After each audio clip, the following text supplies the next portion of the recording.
नमस्कार दोस्तों, news time में आपका बहुत बहुत स्वागत है। दोस्तों, 2000 का नोट आप भूल गए होंगे। गुलाबी रंग का नोट याद भी नहीं रहा होगा। अब तो 2.5 साल हो गए। 19 मई 2023 को इस नोट को सर्कुलेशन से बाहर कर दिया गया था, लेकिन इसको डी नोटिफाई नहीं किया गया। डी नोटिफाई का मतलब कि नोटबंदी नहीं की गई कि इस तारीख के बाद ये नोट इलीगल हो जाएगा, कागज का टुकड़ा हो जाएगा। जैसे पिछली बार मोदी जी ने कहा था कि इस तारीख के बाद आपके 500 और 1000 के नोट सिर्फ कागज के टुकड़े बनकर रह जाएंगे। वो नोटबंदी का एक फ्रॉड किया था मोदी ने, बहुत बड़ा फ्रॉड किया था और उसका खामियाजा पूरे देश को भुगतना पड़ा था।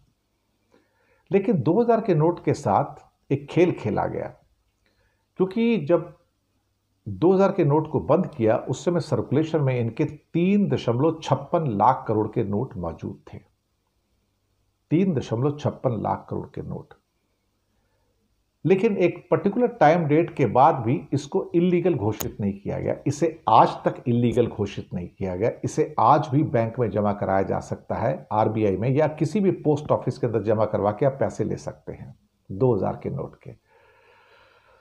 किसके कहने पर है? 5,817 करोड़ रुपए के 2000 के नोट कौन दबाए बैठा है? कौन है?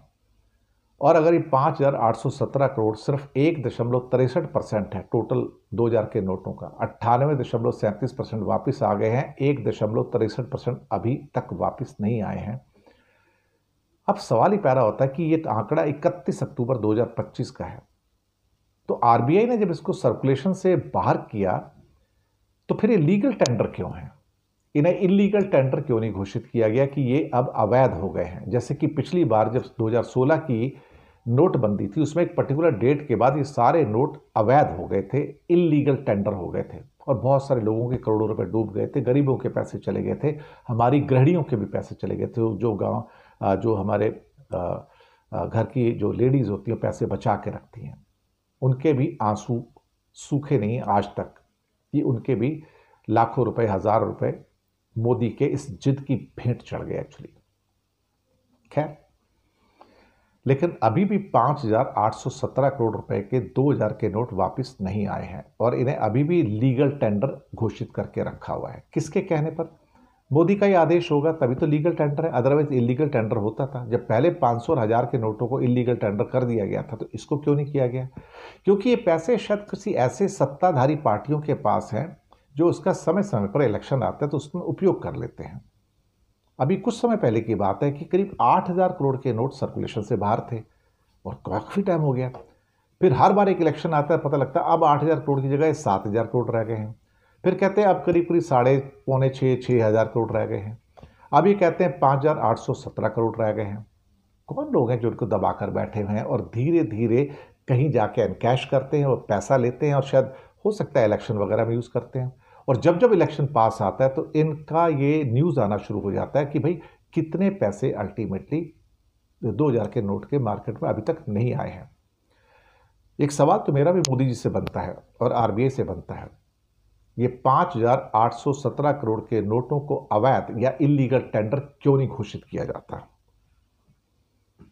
क्योंकि ये पैसे शायद बीजेपी और आरएसएस से संबंधित जो सत्ताधारी पार्टियां हैं, एनडीए की पार्टियां हैं, उनके पास होंगे। इसका सीधा मतलब ये है ना।